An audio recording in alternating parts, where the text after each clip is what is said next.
ติเลกจีวรคือผ้าหยังฟังคำถามอีกตัวหนึ่งอติเลกจีวรคือผ้าหยังเริ่ม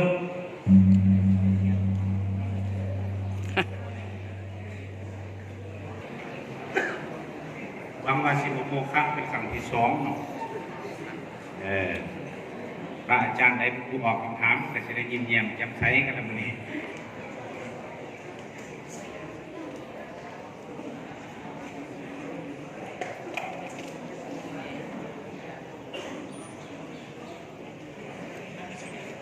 ออกมาแล้วเริ่มแล้ว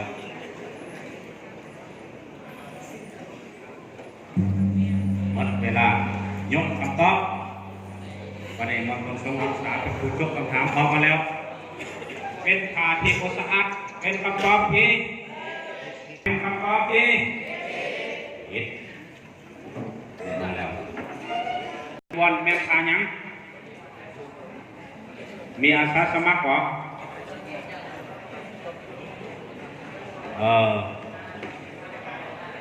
มาแล้วเช็คเอา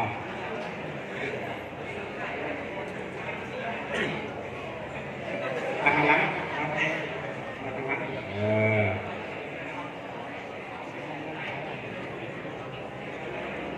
ราคาวัดอยู่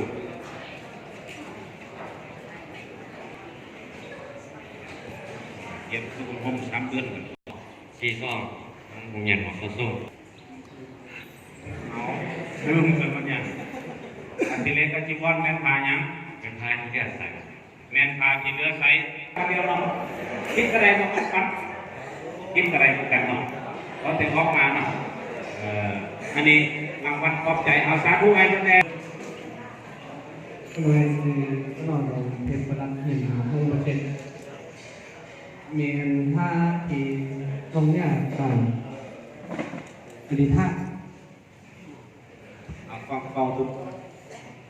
การอธิษฐานคุณบ่าวอธิเลกจีวรเป็นผ้าที่นอกเหนือจากกันอธิษฐานเป็นคำตอบที่ถูกต้องเอาสาธุให้พระเดชและที่3ออกมาแล้วที่3ทำคำพูดลงไป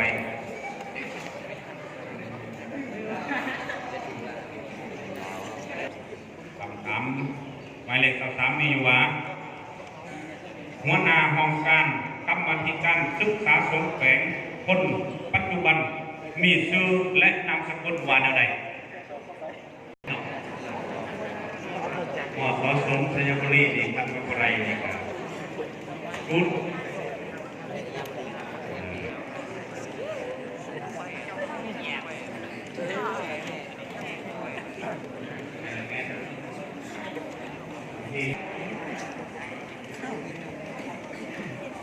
เบิ่งเพื่อได้นะอนาคตเจ้าคณะเอาเศร้าแข้งสลอเสด็จนี่คือข้อมูลของผมชุดมาบดลงกันครับมาแล้วหมอสดต้องซื้อเลยพระอาจารย์ลงเกี่ยวนี่แหละเนาะนี่คือข้อมูลต่อไปนักมันไม่นะนี่ครับเบิ้ลครับเราซื้อเลยอย่างคำของหมออาเซียนอันนี้ของต้นมะม่วงบุรีการอาจารย์คำพาแก้วมาดูดังคำพาแก้วที่วันเป็นของเราเองยอมใจเอามามีทั้งหมดการอะไรอะไรอาจารย์คนเที่ยงคนนอนการเที่ยงคนต้องตื่นเล่นมีนะมาแล้วสบายดีน้อยชื่อน้อยสิพรเฮียนโยมองวันไปนั่งนะวันว่างจันบอกให้ตอบเพื่อท่านอาจารย์แสงอรุณไซบวกครับตอบมาแล้วท่านอาจารย์แสงอรุณสายบวกคำเป็นคำตอบที่ไปอยู่เครื่องกลางไทยเอาดังเงี้ยสามมวยมาเด้ไทยอยู่ซ้นมาแล้วก็ย่างมาฮะคือไว้ฮะไทยธรรมดาก็ได้คือว่าเรากินหนึ่งผ่านไปเนาะตอนนี้มนตัวแทนแต่ละกลุ่มพักผ่อนมอเขาสมความเพียงและฟังไรเห็นได้ระบอกได้คนอยู่คนนั่งระบอกต่อไปมนต้น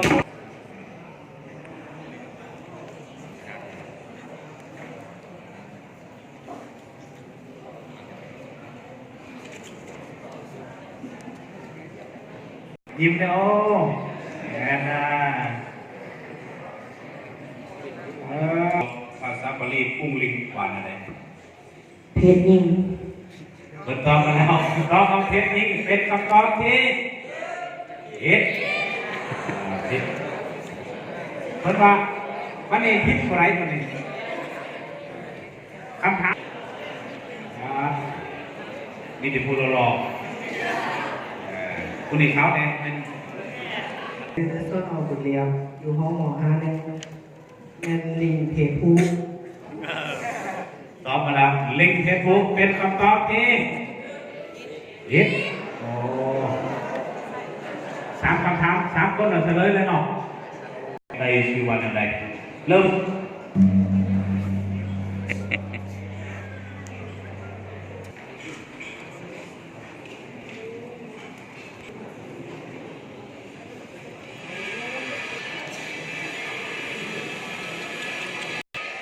ผิด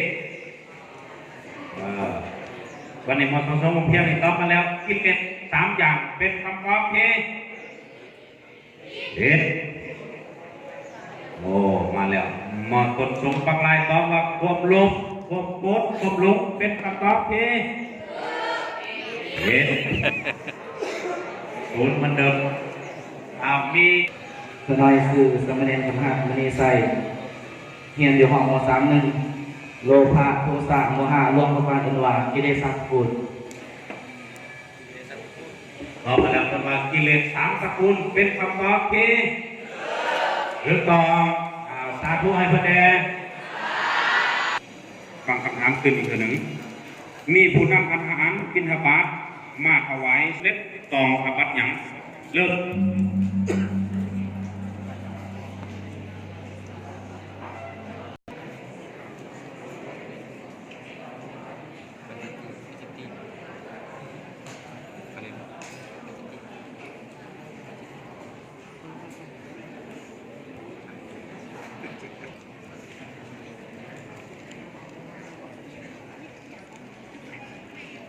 คนในไทย อันนี้มาทรงเรียนจบมาแล้วผ่านแสงอรุณเป็นคำตอบที่ สุดแล้วเนาะอาจารย์ไทย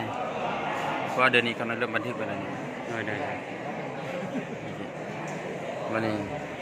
สุดแล้วเนาะอาจารย์กำลังกดนี่ คณะกรรมการสาธารณูปการแขวงสยามบุรีองค์ปัจจุบันมีชื่อและนามสกุลวันอะไร อาจารย์โอเกียวสุวรรณลา ตอบมาแล้วพระอาจารย์นกแก้วสุวรรณลาเป็นคำตอบที่ถูกต้องเอาสาธุไอ้บันเดกรรมการหมอของฟันอยู่นี่บันเดพระอาจารย์นกแก้วสุวรรณลาเนาะ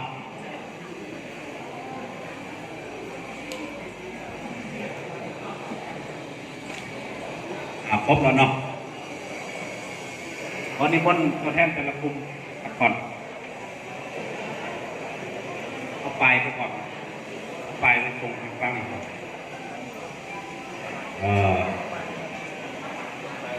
ออกมาแล้ววันนี้เริ่มมีหูมากเนาะเป็นเลขหนึ่งสองก่อน มันมีตัวลูก เหลือมันเป็นเลขศูนย์ ตัวลูกมุนกดไทย วันนี้ต่อไปตอนนี้มนกลุ่มที่หนึ่งกลุ่มที่สองและกลุ่มที่สามมาแข่งในหอบที่สองตอนนี้มน มันมีกุ้งมุนด้วยกันหรอ มอต้นสงของสามอสอสงชัยบุรีและมอต้นสงแก่นเข่าเอาไปนะครับจะพูดว่าเงี้ยไปของเรากลุ่มที่หนึ่งกลุ่มที่สองและกลุ่มที่สาม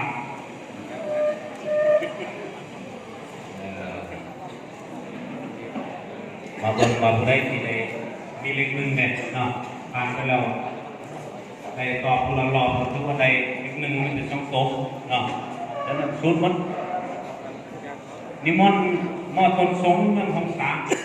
ภาษาบาลีสังเกตทางอิฐมาแล้วยากตรงนี้เนาะเราภาษาอินเงินผิดแล้วผิดเลย ลาเบลี ก็บ่ยาวอะไรมาแล้วคำถามหมายเลขเก้าเก่าหมายเลขเก้าเก่า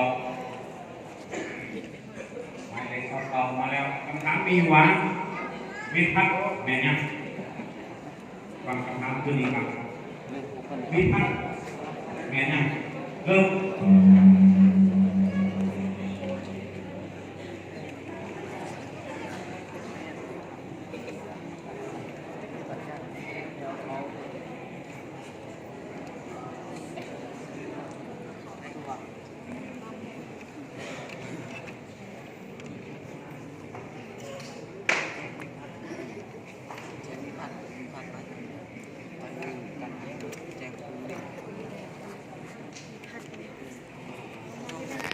เป็นตัวการวางในตรงนี้ไหมมีทิ้งมันตรงนี้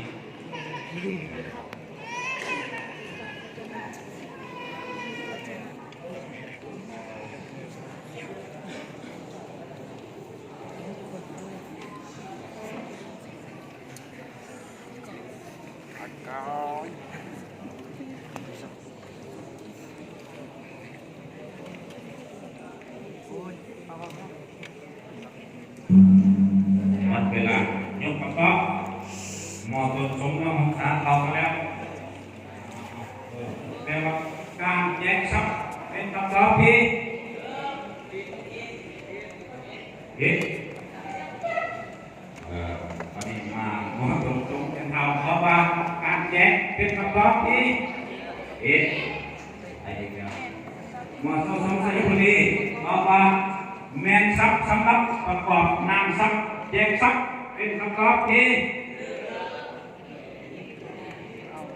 ผิดผิดมันเรียกว่าผิดมีนักตอบป่ะมีพัดกันยังหรือว่าการตอบตัวนี้ผิดไม่หนึ่งของเราเนาะ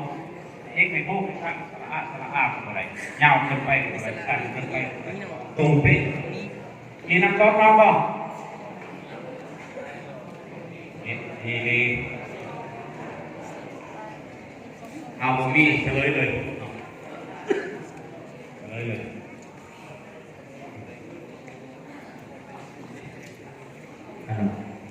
ก็เป็น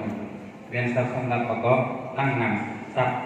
แยกนำทรัพย์ทั้งยิงต่างๆเพื่อสังเกตจริงก็จะน่าได้ง่ายขึ้นยาวคำตอบนี่คือห้างเบาของประหันมดประหันมดเนาะผมเป็นยังชุดวันนี้ก็ไป